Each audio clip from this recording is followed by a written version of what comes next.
Minister, I want to find out what report you have in regard to the rollout of additional domestic violence spaces across the country. As you know, it's some time now since, unfortunately, Aisling Murphy was killed, and the huge time that was in Ireland for people to re-examine this issue and to look at this issue and violence against women everywhere across the country in all its aspects, both in the home and in public spaces, is something that we have to do everything we can to prevent. But we also have to provide services for people who are unfortunately in danger and at risk. And I know that you have, in fairness, taken on the responsibility of that role, and I would like to gain an understanding of how much progress you've made, because I certainly live in a county and in the counties around me where there is no domestic violence refuge at the moment. Thank you. Thank you, Deputy, and again thank you for raising this issue.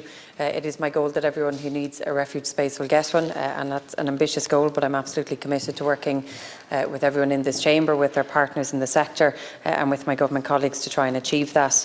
We've prioritised tackling domestic, sexual and gender-based violence in all of its forms, ensuring that people, in particular women and vulnerable people, feel safe and that they are safe in our communities, and that means making sure that we address this issue in a number of ways, and obviously providing refuge and accommodation is a really important element of that work.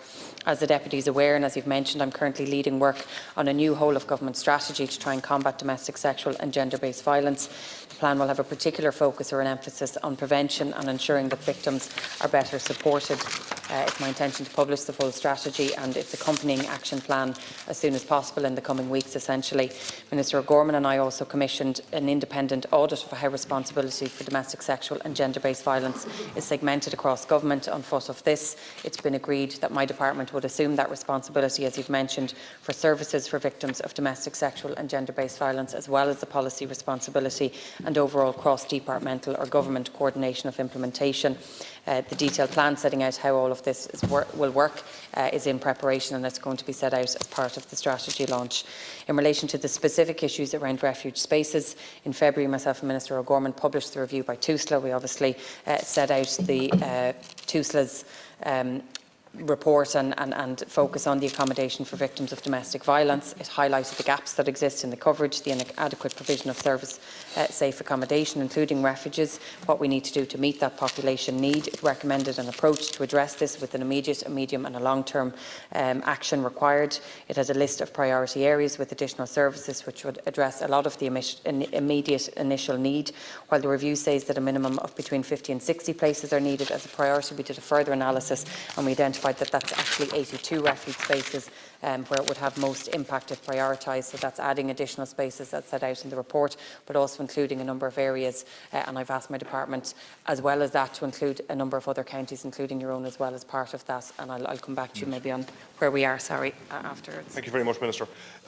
Look, we understand it is an issue that's not just about the spaces. It's not just about the bed and the roof over a person's head or a family's head in many cases, because it's more than just a woman that has to find refuge. It's often her children as well.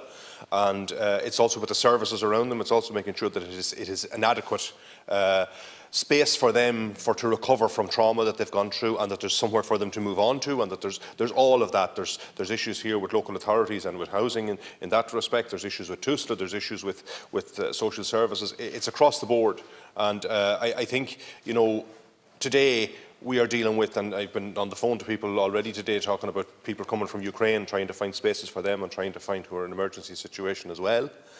And we have people who are in Ireland who are homeless, and we have a homelessness crisis. And we have all of these factors bearing down on us, and we cannot at the same time lose sight of this particular issue, because it's an issue that, you know, affects so many people on a daily basis. So Minister, I didn't get from you what progress has been made. I understand what plans have been made, and I know that the review have been done, and I know that there has been identifying of what the needs are, but what concrete progress has been made to actually provide spaces and services? Thank you. And I suppose what I've set out in the initial answer was just to highlight, as you've said, that it's such a complex area. It's not just about refuge spaces. There's so many other elements to it, and the strategy is a huge part of that. But appreciate the accommodation piece is huge. And just to assure the Deputy and others, while we are dealing with a massive crisis in terms of Ukraine, we are certainly not taking our eyes off this, and it is a huge priority for me and will continue to be. The locations that we've identified from the 82 to the additional counties as well, they've been chosen on the basis of required proximity to a refuge as well as the need for the spaces per head of population. They represent areas most significantly that have most significant under provision. I suppose what we've done to date and where we are to date now, we have a high-level interdepartmental group which is basically looking at the current system for the provision of refuge spaces. It's identifying the changes that can be made to the system to try and deliver the additional spaces in the short term, which is the 82 plus the initial counties, looking at then the lifetime of the next strategy, which will be a number of years, and then beyond that, which is a more 10-year plan, which will bring us to the Istanbul Convention. My intention is that the timeline for these, as I've said, would be set out in those 3 phases. They'll be outlined in the 3rd National Strategy, and the detail as to how that is going to be done will be set out in the strategy. So the progress that we're making will all be made clear when we publish the strategy in a matter of weeks. We're doing this piece of work through the interdepartmental group, so it's bringing together my department, TUSLA, Department of Children, Department of Housing, Department of Public Expenditure and Reform. We've already engaged with a number of groups that are developing new plans themselves. We're trying to iron out where the problems are and how we can improve the overall system and process. We've had a number of meetings and it's going very well, I think. Yeah, I appreciate that, Minister, but we're still, and I know you're saying that it will be published in a matter of weeks, but we still don't know, for instance, a woman in a crisis situation in County Leitrim tonight has no service in that county or in any of the counties around. You know, and that's the reality today. And I wonder, is the state proposing to build refuge spaces? Is the state proposing to buy refuge spaces? Are they proposing to look at perhaps government-owned facilities that are already there, that can be renovated or can be used? What is the plan in regard to providing those spaces and providing the services around them? And I know you said that you're looking at spaces that may be adjacent to existing services. That's all well and good, but in some counties there is no existing services at all. And that's, I think, a key problem that needs to be examined. I know particularly in the larger urban areas, it's a huge problem because, as we know, accommodation is practically non-existent. And many of the voluntary organisations who have done so much work in regard to this, charities basically, who go out rattling the bucket to try and get a few bob to do it, they depend on finding a bed and breakfast, or they can't get them anymore. They're gone. You know, we have another crisis that has overshadowed all of that. So I think there needs to be recognition of that as well. We're looking at everything, and I think we have an opportunity here to essentially start from scratch. So take on board, when I say start from scratch, taking on board the fantastic work that's already been done by so many community and voluntary groups and organisations, working with TUSLA. We now have an opportunity to look at the structure and system. Where does it work? Where does it not? How can we improve it?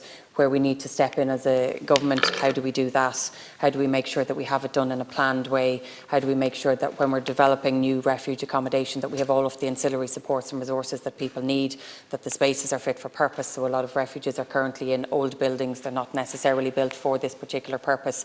So we have to look at how we can improve the refuge accommodation that's there, how we can expand on those, but how do we start from scratch?